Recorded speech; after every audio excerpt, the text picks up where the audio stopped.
Le parc naturel régional du Luberon accompagne la transition énergétique du territoire.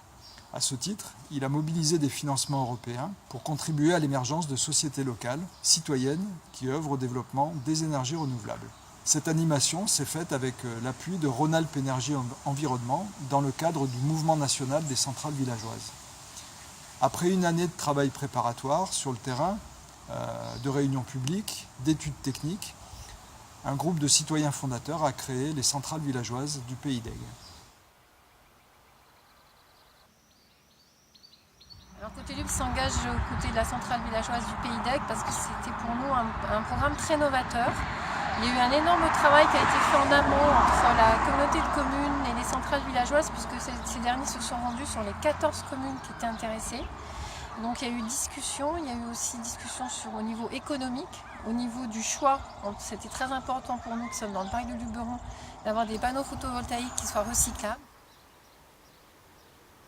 Lorsque le parc a organisé des réunions publiques sur notre territoire pour promouvoir le modèle des centrales villageoises, j'ai été avec d'autres séduit par l'idée de donner à nos concitoyens la possibilité d'être eux-mêmes des acteurs de la production de l'énergie dont ils ont besoin. C'est avec l'inauguration de la première centrale villageoise en octobre 2014 que j'ai décidé de me lancer dans l'aventure. Début 2015, nous étions 8 membres fondateurs de notre SAS et aujourd'hui nous sommes 110. Et nous en sommes à notre 6e réalisation avec la toiture de la salle Mandela. Nous sommes fiers du chemin parcouru et reconnaissants de l'aide que nous avons reçue des collectivités locales et du soutien d'une partie des citoyens. Cette année, nous allons poursuivre le développement de nos installations et nous allons surtout engager des actions en faveur des économies d'énergie sur notre territoire. Ces deux actions sont complémentaires et participent toutes les deux au projet de territoire à énergie positive du parc.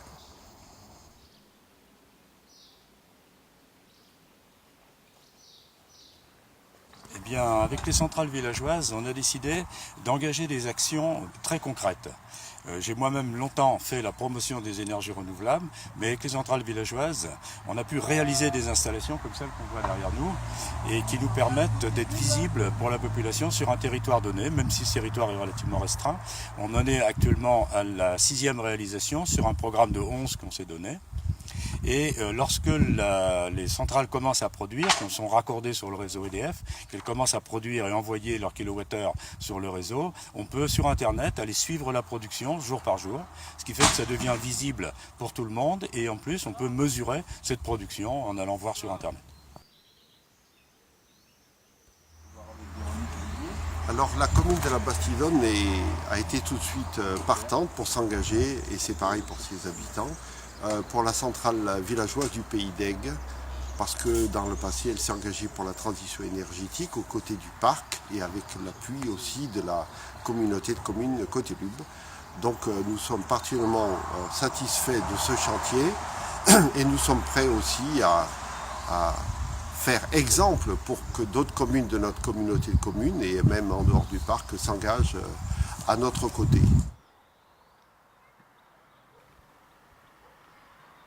Ce qui m'a séduit dans la proposition des centrales villageoises, quand j'ai su qu'ils cherchaient en fait une maison, une toiture à équiper dans le Pays d'Aigle, c'était l'idée de mutualiser des moyens pour créer de l'énergie en profitant d'un système coopératif. C'est-à-dire qu'on est plusieurs, on est nombreux à financer en fait l'installation photovoltaïque. Notre maison semblait adaptée parce qu'on n'a ni grand arbre, on a une surface qui est très classique, rectangulaire et donc simple à équiper. Et une fois que j'ai été rassurée sur le fait que ça ne générait pas de difficultés sur le fonctionnement ou la vie de la toiture, que les assurances étaient OK, que sur le plan technique c'était opérationnel. Mais je trouvais que c'était une bonne idée de contribuer à notre façon, même à petite échelle, à faire en sorte que notre planète soit un peu moins énergivore. L'autre concept qui m'a séduit dans les centrales villageoises, c'est la possibilité de transmettre les informations d'une équipe à une autre. Chaque centrale villageoise œuvre sur un territoire relativement limité. Par exemple, nous, sur le territoire du parc du Luberon, il y a 2 centrales qui se sont créées. Il y en aura peut-être une 3e, toujours sur le même périmètre. Donc on œuvre sur une petite surface, mais chaque centrale villageoise peut transmettre aux suivantes ce qui a déjà été fait par les précédents. Que ce soit les statuts, que ce soit l'expérience, etc. Donc c'est un concept qui est très riche et qui encourage la création de nouvelles centrales et qui, comme ça, permet de propager de territoire en territoire l'idée des centrales villageoises, et chacun peut ensuite développer à son propre rythme et avec ses propres ressources des centrales villageoises qui vont réaliser des installations. Pour répondre à la question de l'intérêt de la municipalité de Villers pour le projet citoyen des centrales villageoises du Pays d'Aigle, il vous faut savoir que notre équipe municipale est très attachée au développement durable et aux économies d'énergie, que ce soit en matière évidemment d'éclairage public, de chauffage des bâtiments communaux ou toute autre dépense d'énergie. Tout est fait évidemment pour réduire les consommations et donc les dépenses.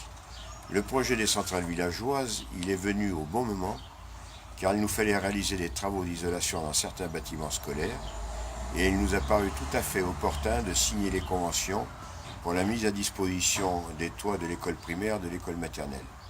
De plus, ceci est une démarche avec une retombée pédagogique auprès des citoyens et c'est une image de qualité environnementale pour notre village Villers.